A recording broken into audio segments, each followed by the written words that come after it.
안녕하세요. 저는 40대 중반의 여성입니다. 매번 글을 보내버려 썼다가 지우개 반복하며 마음으로만 늘 수백 번도 사연을 더 보내봤던 것 같은데 이번엔 정말 작정하고서 2020년에 제 마지막 일과라는 생각으로 다시 한번 도전을 해보네요. 쓰기까지 많은 용기와 결단이 필요했는데 욕보다는 진심 어린 질타와 응원 부탁드립니다. 물론 여기서 욕은 저 말고 제가 앞으로 써내려갈 사람에 대한 욕을 말합니다. 저는 23살에 남편과 맞선을 보고서 곧장 다음 해에 시집을 왔으니 어느새 결혼한 지가 20년이 넘었습니다. 참 어리고도 세상에 대해 아는 것이 없었던 철없던 때에 덜컥 새 신부가 되어버렸죠. 그땐 세상이 그리 옛날도 아니었고 저희 부모님이나 남편 그리고 시댁까지 모두 교육은 제대로 받으셨던 분들이어서 충분히 공부하고 직장도 얻고 하고 싶은 것을 해보다가 느지막이 결혼을 해도 되는 시기였어요. 하지만 그 당시 저는 무슨 이유에서인지 대학 졸업을 하고도 하고 싶은 것, 그렇다고 할 줄 아는 것이 정말 한 개도 없었고, 무능력하고 기댈 것이 없다고 생각되는 저 스스로를 마주하는 일은 생각보다 더 괴롭고 비참했습니다. 친구들은 저마다 취업을 하거나 어학연수를 떠나고, 심지어 연애를 해도 인생 고민이란 걸 할 틈도 없이 다들 즐겁게 하던데, 제게는 옆에 사랑한다는 말할 수 있는 짝도 없고, 뭣도 없고, 정말 기껏 대학까지 나와놓고서 이뤄놓은 것이 하나 없는 어린 여자애였죠. 아마 저희 친정 부모님은 이런 저의 상황을 누구보다 먼저 눈치채셨을 것 같아요. 매일 보는 딸아이의 얼굴이 날이 갈수록 아무래져가고 있으니 본인들 머릿속도 무지하게 복잡했을 겁니다. 자식이라고는 아들 하나 딸 하나, 그러니까 제가 부모님께는 사랑하는 막내딸이자 늦둥이 애기였는데 자식의 앞날 걱정하며 맘고생하는 꼴이 본인들 입장에선 절대로 두고만 볼 수가 없었던 것이죠.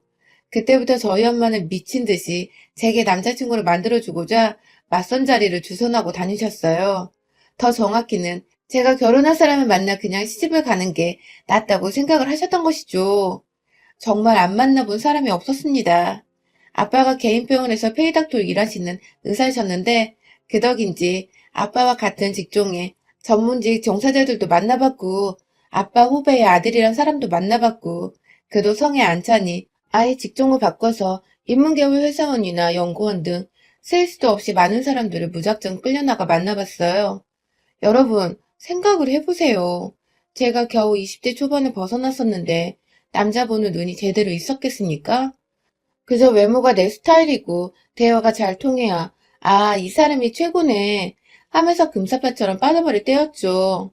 이걸 간과하지 말았어야 했는데 저희 부모님은 그저 딸이 얼른 시집가서 좋아하는 남자 옆에서 내조나 하며 편하게 살길 바라셨던 바람에 직업 좀 괜찮다는 사람은 죄다 제게 소개를 해주셨고 저도 결국 그게 부모님의 마지막 발악이란 거 알아서인지 어떻게든 상대를 찾아보려 하다가 진짜로 찾았습니다.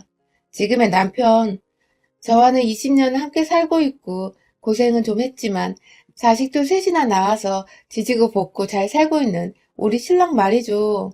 처음엔 그 나이대 여자애들처럼 외모만 보느라고 조금만 잘생긴 사람 같다 싶으면 애프터도 받아줬고 하루 정도 더 만나서 커피도 마시거나 영화를 보기도 했었는데 생각보다 저와 대화가 안 통하더라고요.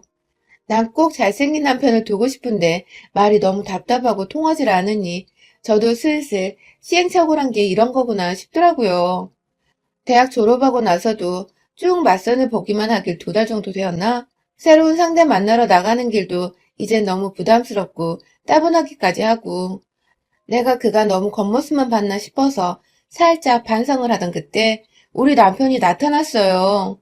외모는 그냥 딱 보통의 남자였는데 사람 참 깔끔하고 단정한 것이 볼수록 좋더라고요. 거기다가 다른 남자들과는 달리 저와의 대화가 참 잘 통했다는 점이 절 단시간에 남편에게 빠져버리게 만들었죠.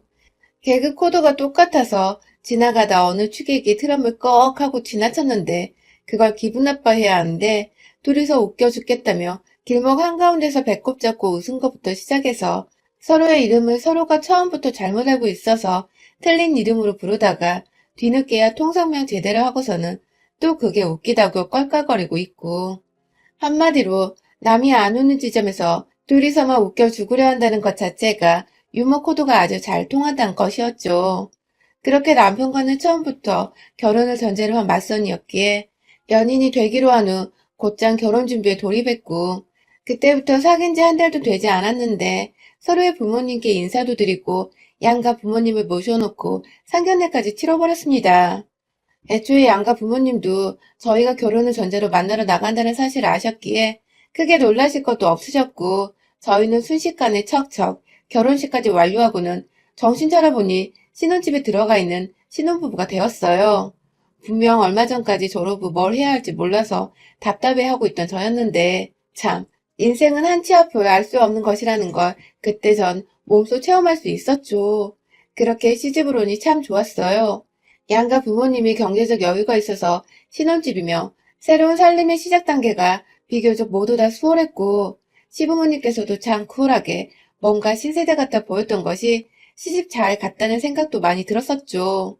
특히 시어머니는 처음 신혼집을 구할 적부터 살림살이 채울 때 저희 엄마와 함께 셋이서 다니시면서 꼭 친정 식구들 같다면서 무척이나 즐거워하셨어요. 잘 지내주는 양가 어른들 모습에 저도 신랑도 무척 감사했고요. 그런데 이랬던 보통의 가정이 어느 순간부터 깨지기 시작했던 것은 바로 작년 초 시아버지가 지병으로 돌아가시고 시어머님은 자연스레 외동아들인 저희 남편이 모시게 된 후부터예요. 그간 시어머니와 워낙 잘 지내왔고 또 결혼 생활한 게 벌써 강산이 2번이나 변했었기에 제 아무리 시자가 붙는 사람이라 해도 당연스레 생각하며 시어머니를 집에 모셔왔어요. 방 하나 비워서 어머니 손잡고 다니며 방 꾸미는 것도 함께하고 내내 어머니 건강 생각해서 애들 식단에 남편 밥 그리고 어머님 식사까지 3가지를 챙겨가며 부엌에서 거의 살다시피 하며 살아갔습니다. 애가 셋이다 보니 정말 정신이 없기도 했고 또 하나둘 입시 시험을 치를 때가 다 와가다 보니 예민해져 있기도 해서 제가 챙겨야 할 것들이 한둘이 아니었죠. 그런데 시어머니가 저희 집에 들어오시고 한 반년 정도는 정말 저와도 잘 지냈어서 편히 지내시는 줄 알았는데 글쎄 남편한테 제가 어머님 눈치를 줘서 본인 마음이 불편하다는 소리를 하신 겁니다. 전혀 상상도 못한 일이었고 남편을 통해 그 얘기를 듣고는 완전히 뒤통수를 맞은 기분이었죠. 어찌저찌 그날 바로 남편을 대동해 시어머니와 함께 대화를 나누며 오해를 풀긴 했습니다. 저는 평소대로 어머님을 대해드렸고 신경 정말 많이 쓰며 보살펴드리고 있다는 생각했는데 그런 생각을 하고 계신 줄은 몰랐다고 했고 어머님은 제가 곧장 이런 말을 하니 본인도 민망하셨는지 그냥 했던 소리라며 오히려 남편한테 왜 이상하게 말은 전했냐고 애써 나무라셨죠. 뭔가 이상하긴 했어요. 전혀 눈치 보실 성격이 아니신데 눈치 보인다는 소리를 하신 것 자체가 좀 꺼림칙했지만 처음 며느리와 함께 지내시느라 불편한 점들은 있을 수도 있겠다 싶어 더 신경 써드리려고 마음을 먹었어요. 하지만 이 일은 시작에 불과했죠. 시어머니는 그날 이후부터 또 한동안 잠잠하다가 정말 뜬금없이 저와 이웃집 제 친구의 남편, 제 아이의 친구 아빠인 사람과의 관계를 의심하기 시작하신 겁니다. 정확히는 11월 말부터니까 2020년 연말 내내 이 의심을 품고 터뜨리고 아주 난리를 피워대셨죠. 잠잠하던 집에 불을 제대로 끼얹은 겁니다. 그 의심의 상대남은 바로 저희 집 위층에 사는 이웃집 언니의 남편이에요. 저희 둘째 아이하고 같은 반을 여러 번 해서 알게 된 사이이고 그 집 언니가 저랑 2살 차이라 몇 없는 또래라며 거의 10년을 함께 돌도 없는 동네 절친으로 지내고 있고요. 남편들끼리는 애들 데리고 자주 운동하러 나가줘서 가족끼리는 다 같이 친하게 지내고 있는데 어느 순간 시어머니가 자기 방에서 자꾸 소음이 들린다며 밤마다 잠을 못 잔다고 따져야겠다며 혼자 팔을 걷어붙이고 위층으로 올라가려 하시더라고요. 딱 봐도 싸움을 일으킬 것만 같은 그 태도에 저는 급 당황을 하며 시어머니를 막아섰죠. 그간 잘 지내고 있었던 이웃 사촌이 있고 한 번도 소음이란 걸 들어본 적이 없는 집인데 갑자기 잠도 못 잘 정도로 들린다고 하시니 분명 오해가 있을 수 있다는 생각을 한 것입니다. 그래서 싸움부터 일으켜 서로 얼굴 붉히기 전 제가 조심히 먼저 말을 꺼내보기로 한 것이죠. 시어머니를 대신해 위층으로 올라가며 도대체 어떻게 말을 해야 할까 무지하게 고민을 했어요. 겨우 문을 두드리니 집에서 언니 말고 언니 남편, 제가 늘 편하게 오빠라고 부르는데 오빠가 문을 대신 열어주더라고요. 저도 그 시간에 보니 반가워서 오, 오빠! 하면서 자연스레 집 안으로 들어갔습니다. 안에서 언니가 들어와! 하면서 제 목소리를 알아채고 불러줬거든요. 들어가서는 최대한 기분 안 나쁘게 시어머니 얘기를 하다가 소음 얘기를 꺼냈어요. 그런데 보니 시어머니 방 위층에 위치한 그 방은 아이들 공부방으로 쓰이고 있어서 밤에 소음 내는 게 불가능한 공간이더라고요. 역시나 시어머니가 무작정 오셔서 화부터 내셨더라면 오해가 쌓여 일이 더 커졌겠다 싶어서 마음의 안도감이 불어왔죠. 언니는 영문도 모르고 소음이 자기 집에서 나는지 확실하지도 않은데 뭐가 그리 미안한지 계속 미안하다고 더 조심하겠다고 사과를 했고 저도 그런 언니한테 너무 미안해서 몇 번이고 우리 시어머니가 나이가 있어서 예민하다며 불편하게 미안하다고 사과를 하다가 좋게 좋게 대화를 마무리 짓고 다시 집으로 돌아왔습니다.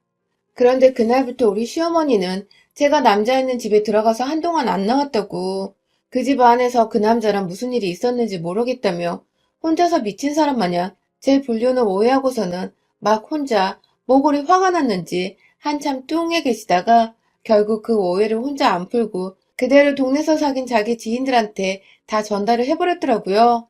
단순히 뒷담화를 넘어서 아주 노골적으로 이 소문이 퍼지도록 자기 며느리가 불륜녀가 되는 것을 아랑곳하지 않고 말을 퍼뜨리기 시작했고 결국 이 얘기를 들은 시어머니 친구분들은 또 자기 집에 가서 자기 며느리들한테 퍼뜨리고 그 며느리들은 또 여기저기 자기 아는 사람들한테 말을 전달했을 거고 결국 그 어처구니 없는 소문이 온 아파트 안에 삽시간에 퍼져버렸습니다.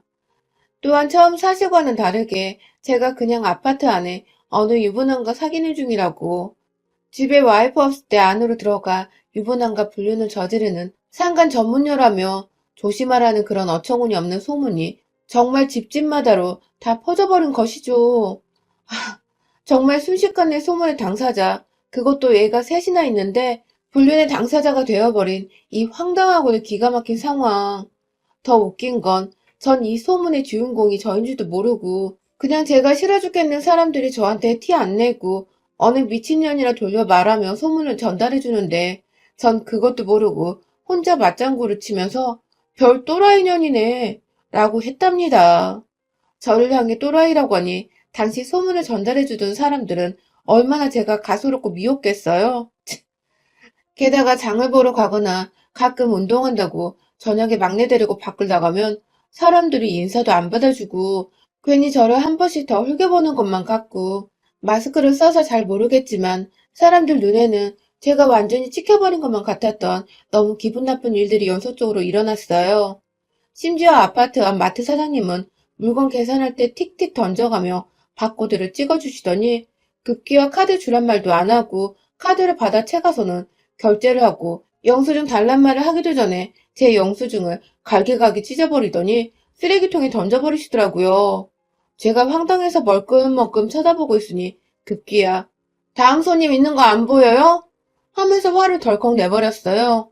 늘 인사를 해주시고 따뜻하게 대해주시던 이웃분이었는데 정말 충격이었어요. 뭔가 단단히 잘못되었다는 생각을 하던 찰나 이 소문은 결국 위층집 언니한테도 퍼지게 되었고 언니는 남편이 바람이 났다고 하니 바로 눈이 뒤집혀서는 그리고 동시에 그 상대가 저라는 소문에 의심의 꼬리를 물고 또 물다가 결국 혼자서는 도저히 안 되겠었는지 저희 집으로 들이닥쳤습니다. 본인도 화로 가득 찬 상태에서 어떻게 제가 그럴 수 있냐고 따져 물으려던 참에 소문을 다 저에게 털어놔 주더라고요. 네가 진짜 내 남편이랑 그렇고 그런 사이냐는 질문은 당연히 처음부터 던졌고요.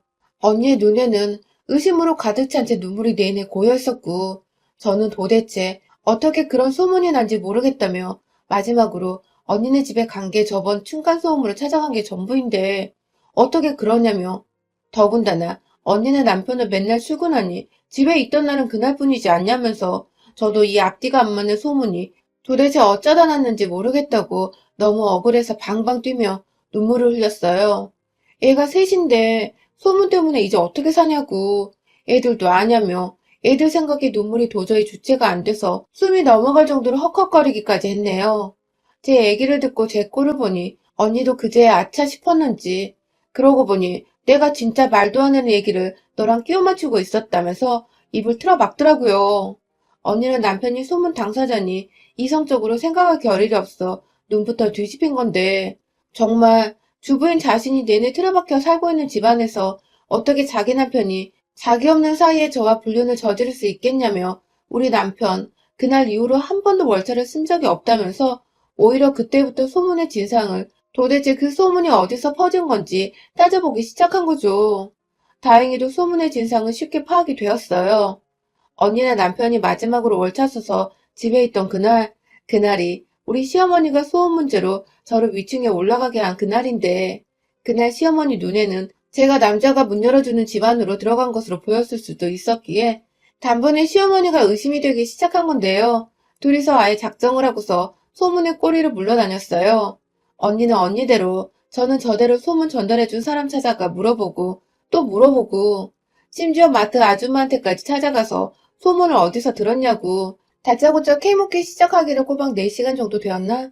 이 아파트에 주부들이 하도 많으니까 대낮부터 사람 찾는 건 일도 아니었고 그렇게 따라가 보니 결국 우리 시어머니 절친으로 알고 있던 그 할머니가 마지막으로 잡혔습니다. 언니랑 둘이서 씩씩거리며 그 할머니 집을 알아보겠다며 경비실을 찾는데 희미하게 1층 주차장 너머에 있는 정자에 우리 시어머니가 보이더라고요.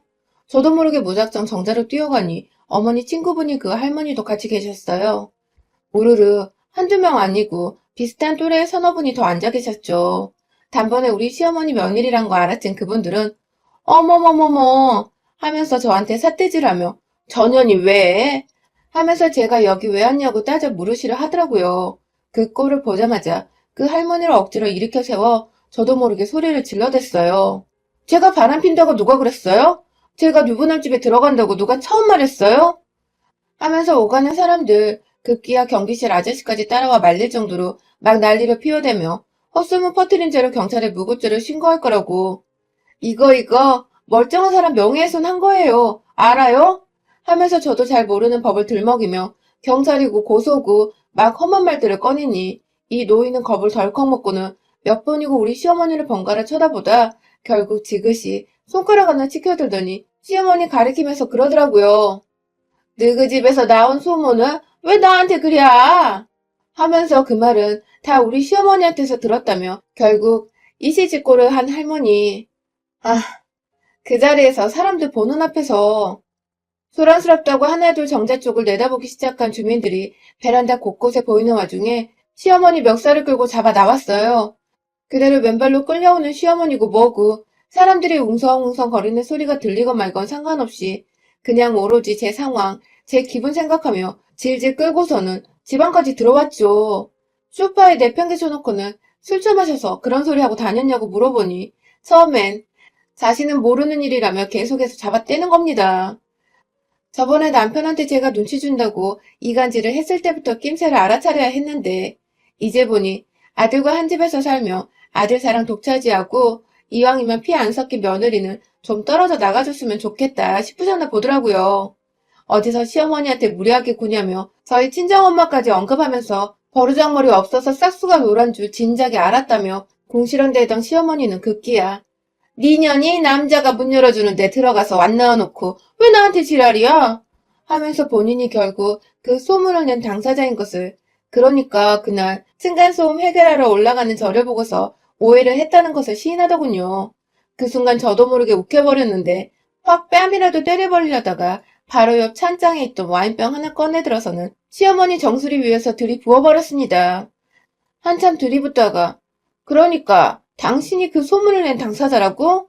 라고 재차 물으니 그제서야 쫄려서는 아고 나 죽네 나 죽어 시엄마가 말 좀 전달했다고 이러네 나 죽네 나더군요.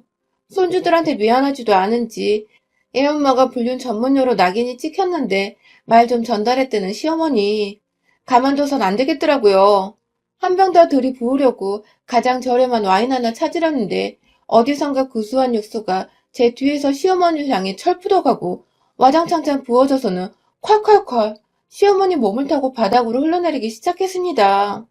그렇습니다. 같이 있던 윗집 언니가 듣다 열이 뻗쳤는지 제가 신년에 끓이려고 만든 떡국 육수를 그걸 그대로 냄비채로 들고 와서는 시어머니한테 부어버린 겁니다.